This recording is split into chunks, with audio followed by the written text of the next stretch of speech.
Nos ados ont vu tous les Miyazaki. Ils rêvent qu'on les emmène au Japon. Alors je vous donne rendez-vous au musée Ghibli à Tokyo, où vous serez transportés dans l'imaginaire du studio. Incroyable. Mon mari, lui, rêve de s'immerger à fond dans la culture nippone. Après un cours de dessin manga avec un artiste, je vous propose d'assister à une cérémonie du thé. Waouh. Et pour une expérience unique jusqu'au soleil levant, je vous ai réservé une nuit dans un joli ryokan avec un dîner traditionnel. Je nous y vois déjà. Avec Marco Vasco, ne rêvez plus, vivez votre voyage l'esprit libre. Au rendez-vous sur marcovasco.fr pour imaginer votre prochain voyage sur mesure.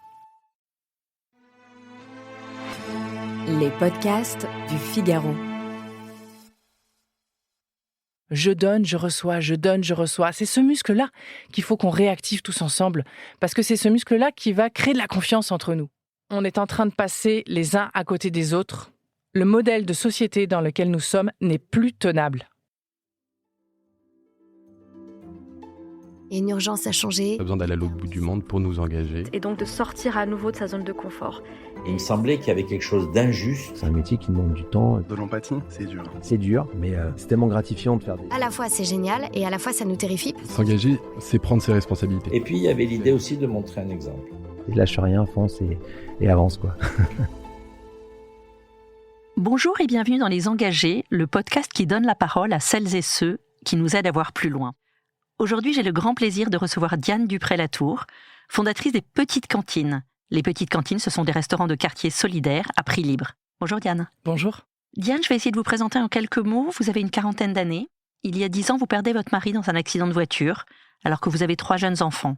La période de deuil vous emmène vers la construction d'un projet qui vous porte et vous fait rayonner aujourd'hui, celui d'un réseau de restaurants de quartier d'un genre très particulier, qui valorise le lien social et le partage. Vous sortez chez Actes Sud un livre intitulé Comme à la maison, récit de votre histoire personnelle et de réflexion sur la force du lien et votre projet. Diane, est-ce que vous pouvez nous raconter votre parcours jusqu'au décès de votre mari ? Je vivais ma vie un peu en pilote automatique, en passant à côté de personnes sans même les regarder, alors qu'elles m'étaient très proches géographiquement. Je pense vraiment aux personnes de mon quartier. Je leur jetais même pas un regard, en fait, je les voyais pas. C'est vraiment le signe que j'étais isolée, alors même que j'avais je ne sais pas combien de centaines de contacts dans mon répertoire téléphonique.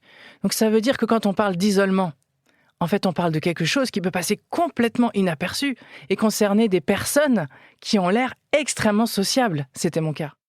Et puis, il y a ce 20 mai 2013, ce coup de fil dans un train où vous apprenez la mort de votre mari. Ouais, c'était un contexte très délicat puisque à ce moment-là, c'était au terme de plusieurs années très difficiles et on venait de décider de se séparer. Et sur ce, arrive cet accident de voiture. Et c'est la mort qui nous a séparés de manière bien plus efficace et radicale que ce que j'aurais anticipé. Et à ce moment-là, tout s'effondre.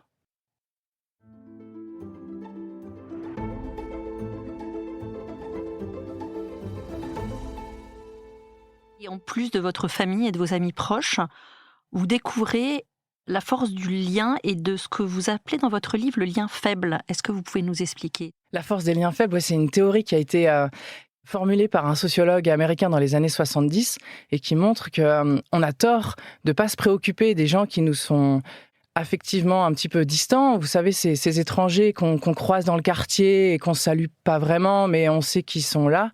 Parce qu'en fait, quand on perd ces liens-là, on perd énormément de champs des possibles. On a beaucoup plus d'opportunités qui s'ouvrent à nous quand on rentre en relation avec ce cercle-là qui nous est plus distant. C'est plus difficile, en fait, c'est ça que je m'en suis aperçu au moment de l'accident. C'est plus difficile de demander de l'aide à des personnes qui nous sont très proches qu'à des gens qui nous sont un petit peu plus distants. Parce qu'il y a plein d'enjeux qui s'entremêlent, des enjeux affectifs et d'autres. Sauf que notre société aujourd'hui, elle nous apprend beaucoup l'indépendance. Elle nous apprend à dire je sais m'en sortir toute seule. Éventuellement, elle nous apprend à dire je peux t'aider. Mais elle nous apprend très peu à dire j'ai besoin de toi. Et aujourd'hui, le champ des possibles incroyable qui s'ouvre à nous quand on apprend à dire j'ai besoin de toi est quelque chose qui reste encore à explorer. Vous parlez d'un de vos voisins qui vous amenait un plat de lasagne ou de nem et des gens que vous connaissiez pas, en fait, qui vous ont aidé à vous relever. Alors, ces plats, c'était mes voisins, donc je les connaissais un peu, eux, mais ils l'ont fait d'une manière tellement délicate que je me suis sentie à un moment extrêmement difficile de ma vie, qui était un moment de deuil dans un contexte relationnel difficile. je me suis sentie respectée dans mon intimité. Et en fait, c'est quelque chose qui est extrêmement difficile. Ouvrir son intimité et accueillir celle de l'autre. Et pour moi, la qualité relationnelle, c'est ça. Et c'est quelque chose à côté de laquelle notre société est en train de passer. Donc les petites cantines, c'est ça. C'est un endroit où les convives s'accueillent et se rencontrent et où on peut faire une expérience positive de la différence. Après le décès de votre mari et cette période de deuil, vous décidez de lancer un projet avec un ami, Étienne, et vous tombez sur cette idée de restaurant de quartier à prix libre. Est-ce que vous pouvez nous expliquer concrètement comment ça marche ? Les petites cantines, c'est un restaurant. Sauf que quand on passe devant, on se dit mais qu'est-ce qui se passe à l'intérieur ? On voit des gens, ça ressemble un petit peu à une ruche, à une cuisine un peu domestique. On a l'impression que tout le monde se connaît à l'intérieur et pourtant, les gens se connaissent depuis 5-10 minutes, 1 heure parfois. Ça ressemble un peu à une famille. Et quand on pousse la porte, quand on ose pousser la porte, parce qu'il faut oser la première fois, là on se retrouve dans un endroit avec des grandes tables, des chaises un peu dépareillées, une cuisine ouverte. Et vous vous retrouvez, suivant l'heure à laquelle vous poussez la porte, à mettre le couvert ou à mettre les pieds sous la table, parce que parfois ça fait du bien. Si vous arrivez 2h30 avant l'heure du repas, participez à la cuisine. Donc c'est mieux de vous inscrire avant, parce qu'on sait qu'on a 10 places en cuisine participative par service. Et ça nous permet en fait de proposer un moment de rencontre. Vous ne savez pas avec qui vous allez cuisiner, vous ne savez pas exactement ce que vous allez cuisiner. Ça va être un moment de découverte, un moment pour aller vers l'autre et faire des rencontres improbables. Et quand on fait ça, on ne sait pas ce qui va se passer. Et en fait, en France, le repas, c'est le premier réseau social. Grâce aux petites cantines, il y a 10% des convives qui ont retrouvé un travail ou une formation. Alors que c'est pas un endroit où on propose des offres d'emploi, mais simplement par la magie de la rencontre. Simplement en étant assis à côté d'un jeune, d'un banquier, d'un entrepreneur, d'un enseignant, on va créer des liens. Je donne, je reçois, je donne, je reçois. C'est ce muscle-là qu'il faut qu'on réactive tous ensemble, parce que c'est ce muscle-là qui va créer de la confiance entre nous. La confiance, c'est d'abord quelque chose qui se donne avant d'être quelque chose qui se gagne. Au début, on fait confiance sur des petites choses, et à force, on s'aperçoit que ça crée autour de nous un environnement de créativité, de richesse, d'inventivité. Et aujourd'hui, moi, j'ai un sentiment d'urgence. Parce que pour répondre à l'ampleur des enjeux qui nous attendent, en fait, il faut qu'on s'y mette tous, et maintenant, et sans attendre, et sans tourner autour du pot, en fait. Et il faut qu'on apprenne à le faire tous ensemble. On a besoin de tout le monde dans cette transition. Il y a bien sûr le changement climatique, mais il y a aussi une transformation de nos postures à avoir. Il y a à travailler sur nos interactions les uns avec les autres. Si on commence par travailler sur nos interactions, alors c'est tout le reste qui suivra.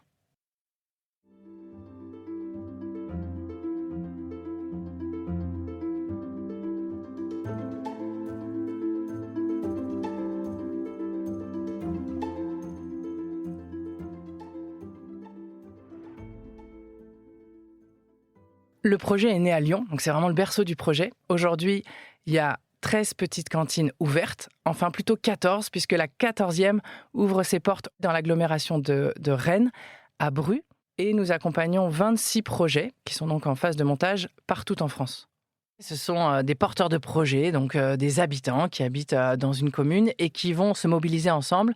Souvent, c'est une personne qui nous appelle, 2, 3 personnes en disant « Nous aimerions bien monter une petite cantine ou un projet qui ressemble dans notre quartier, comment on fait ?» Et là, on ouvre la boîte à outils et toute une dynamique d'accompagnement fondée sur l'entraide et l'intelligence collective. Aujourd'hui, le besoin est de plus de 500 restaurants participatifs dans les villes en France pour répondre à notre besoin de nous sentir reliés. Ce n'est pas les petites cantines qui vont tout faire. Nous, on va en monter peut-être une 50aine et ce sera déjà bien. On sera peut-être déjà 100 000 convives, mais à 100 000 convives, c'est déjà un point de bascule. C'est déjà la preuve que ce projet, il marche pas uniquement parce qu'il y a Robert dans son quartier ou Josette dans telle région qui a un charisme particulier. C'est bien qu'il y a des mécanismes à redécouvrir. Donc aujourd'hui, on est prêt à transmettre notre savoir-faire à tous ceux qui veulent monter un restaurant participatif et on peut le transmettre aussi à des acteurs de la restauration collective. Imaginez toutes ces communautés de travail, ces collectifs dans lesquels il y a vous savez, tous ces restaurants, des restaurants d'entreprise, des restaurants de collectivité. On pourrait transformer cette expérience pour en faire des repas au service du lien social, des repas qui favorisent les rencontres à l'intérieur de l'entreprise. On peut transmettre notre savoir-faire aux acteurs de la restauration collective. Pourquoi est-ce que c'est si important aujourd'hui de créer du lien et d'avoir ces démarches ? Aujourd'hui, l'urgence de la transition, on la connaît. On a entendu les rapports du GIEC, on a entendu les scientifiques qui nous martèlent les choses, et pourtant le déclic n'est pas fait massivement. Pour moi, on a un déficit d'expérience. Or, le repas, c'est une expérience. Ce que j'ai voulu traduire dans mon livre, c'est à la fois mon vécu, mais aussi mon ressenti et mes prises de conscience. Et le repas, c'est pas un discours. Le repas, c'est le moment où on se met à table, les uns avec les autres, où on prend sa place à table. C'est un peu une métaphore de prendre sa place dans la société. Aujourd'hui, on se regarde tous en chien de faïence, en se demandant qui est-ce qui s'engagera le premier dans la transition. Mais la réponse, elle est simple. Il faut que tout le monde s'engage maintenant. Il nous manque un déclic. Et le repas, c'est un déclic. On est en train de passer les uns à côté des autres. Le modèle de société dans lequel nous sommes n'est plus tenable. Il n'y a pas uniquement un enjeu de changement climatique, il y a un enjeu de changement relationnel.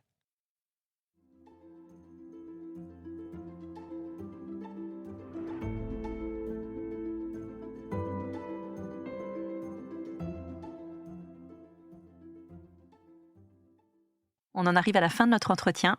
Si vous étiez à ma place, quel engagé inviteriez-vous ? Nicolas Deutry, le fondateur de Yes We Camp. Il monte des projets intercalaires. Vous savez, ces zones de la ville dans lesquelles il y a des friches, des anciens hôpitaux en cours de rénovation, des entreprises. Et en fait, pendant souvent 2, 3, 4 ans, ces espaces au milieu de la ville ne sont pas occupés. Ce sont des sortes de friches urbaines dans lesquelles, en fait, on peut réinvestir l'espace pour y faire émerger de la vie, plein d'activités, de l'accueil des jardins en permaculture, de l'accueil de migrants, de la cuisine qui fait du lien, plein de choses. En fait, quand on laisse se faire les choses, elles émergent. Merci beaucoup Diane. Je rappelle que vous êtes l'auteur de Comme à la maison, qui paraît chez Actes Sud et qui raconte votre expérience et le projet des petites cantines. Merci. Merci d'avoir écouté ce podcast. Je suis Aude Cérès, rédactrice en chef au Figaro. Vous pouvez nous retrouver sur Figaro Radio, lefigaro.fr et toutes les plateformes d'écoute. Si vous avez aimé ce podcast, n'oubliez pas de vous abonner et de donner votre avis sur Apple Podcasts et Spotify. À bientôt. Nos ados ont vu tous les Miyazaki. Ils rêvent qu'on les emmène au Japon. Alors je vous donne rendez-vous au musée Ghibli à Tokyo, où vous serez transportés dans l'imaginaire du studio. Incroyable. Mon mari, lui, rêve de s'immerger à fond dans la culture nippone. Après un cours de dessin manga avec un artiste, je vous propose d'assister à une cérémonie du thé. Waouh. Et pour une expérience unique jusqu'au soleil levant, je vous ai réservé une nuit dans un joli ryokan avec un dîner traditionnel.